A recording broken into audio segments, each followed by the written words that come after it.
Welcome, ladies and gentlemen.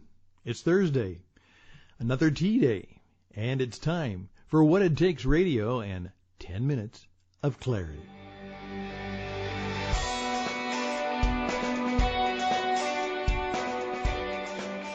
Yes, welcome back. And thank you for listening, particularly to our program that received a bit of commentary on pain. We tried to point out that the world is full of pain. Remember, if pain were water, the world would drown. And how do we begin to live and grow, survive in a world in which our entrepreneurial mission is going to run into, be confronted by, and perhaps experience a great deal of the pain of the world and the pain of the marketplace? As one of my friends said, when you become an entrepreneur, you many times go to the trough of sorrows. What a metaphor! What a picture that is. The trough of sorrows. And I shared that with another friend, my friend Tim, and he said, "Been there a number of times. It's painful." Well, if we're going to enjoy the entrepreneurial experience, we're going to go through a lot of things that aren't very joyful before we ever get there. And I'd like to talk about that briefly today, just again, 10 minutes. It's the subject of failure.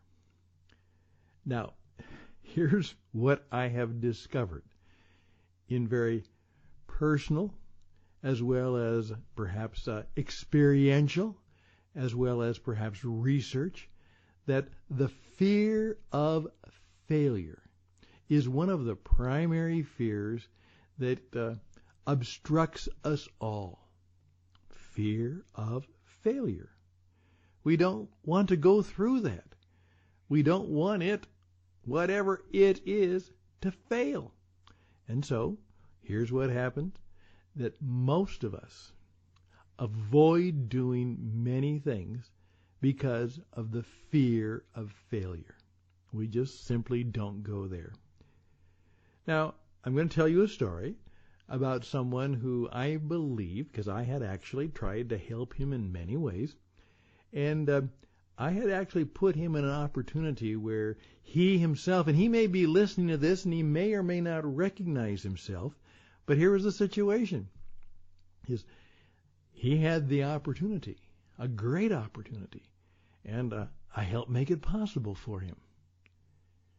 But what I have discovered, and I don't know where it comes from, but the fear of failure, I believe, so grips him that he is not going to do certain things and has not done certain things because if he doesn't do them, then he can't fail at them. Now, do you see the dilemma? Yet, perhaps in his words, the delight he is in. He has a situation where the things that he does and the duties that he can do them. And he can do them quite well. In fact, he's not going to fail at them. That's right. He has put a job description in place, and people are satisfied with it, and he just chugs along and does his duties and does his things, receives his paycheck, and gets it done. He will not fail. And he may retire and very happily succeed and be welcomed as someone who was successful. But that's not true. Because here is the situation.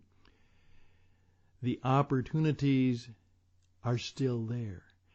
And there could be great possibility if those opportunities would be seized, if those opportunities would be chanced, if we would jump in and do them. But if we do those things, if we do something like that, we're liable to fail. We're liable to lose it. We're liable to have a bit of a disaster. And that he does not want. He doesn't want that at all. And that won't happen. He will not fail. But many of you are already seeing the irony. He has failed because he has never reached and will never reach the possibilities that might be his.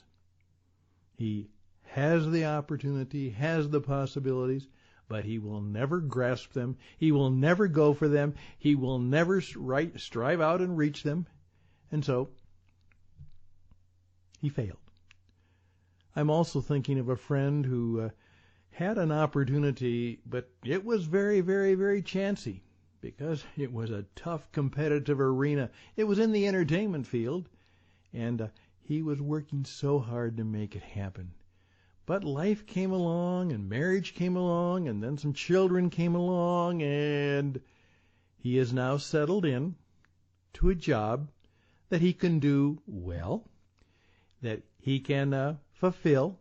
He can probably do it for a long time. The company's well established, and he will go on, and he may look back wistfully from time to time, but he will not fail at the work he's doing. But maybe he did fail in the fact that he was afraid to pursue the opportunity and the possibility, and he failed to do it. And by not failing, he has, in many ways, also made the decision to fail. Now, I tell you those two stories because I guarantee maybe even one of these persons is listening and they recognize themselves and they're probably kind of angry at me. But the possibility is that all of us are in that same situation, is that we have seized what is safe, we have desired what is right there, and we are comfortable in the place and space we work in. I remember talking to a guy who had a good job. He'd been working on it for 20 years, got it right out of college. And he was doing okay, doing pretty good. And one time when I talked about some of the things that we had talked about 20 years ago, he just shook his head and said, nah, that would have never worked. Would have never worked. Good thing I didn't try it. And I wanted to say, why didn't you try it? Failure plagues us all. Now, the reason I'm bringing this all up is this. The only way you will avoid failing is to fail. That is the paradox.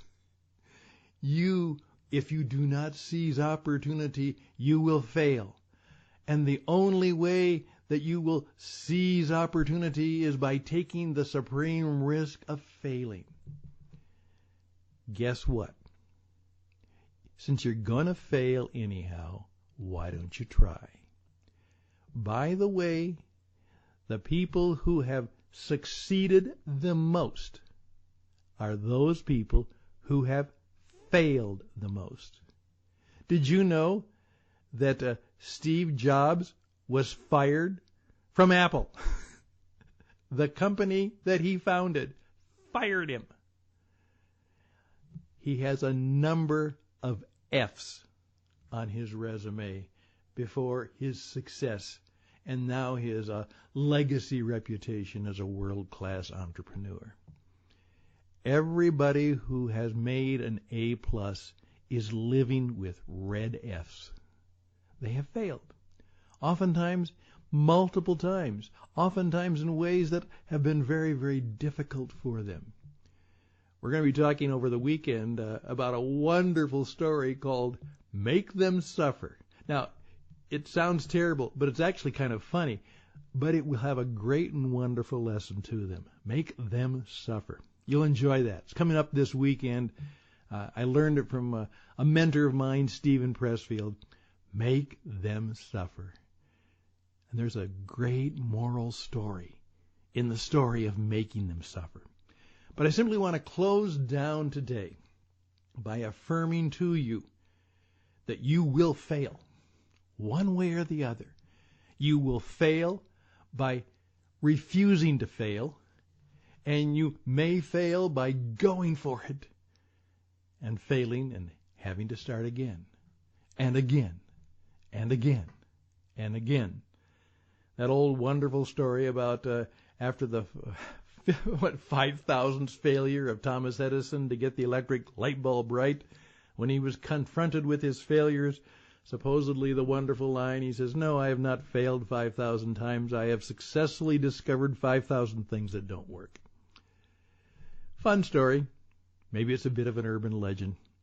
But on this day, on this 10 minutes of clarity day, don't be afraid to fail, because you will. So fail at going for greatness. Going for greatness. You are made uniquely and powerfully and created by God for greatness. Don't let it pass you by. Go for it. That's the entrepreneurial mission, to join God in creating something wonderful and doing something wonderful for others, and then becoming something that you never thought you could be. That's what it means to be an entrepreneur. Little more than 10 minutes, but I hope it's been some time for thoughtfulness and clarity. My name is Stan Houston, and this is What It Takes Radio. Join us again, and all the best and blessings for you. And go out and fail at a few things. Bye for now.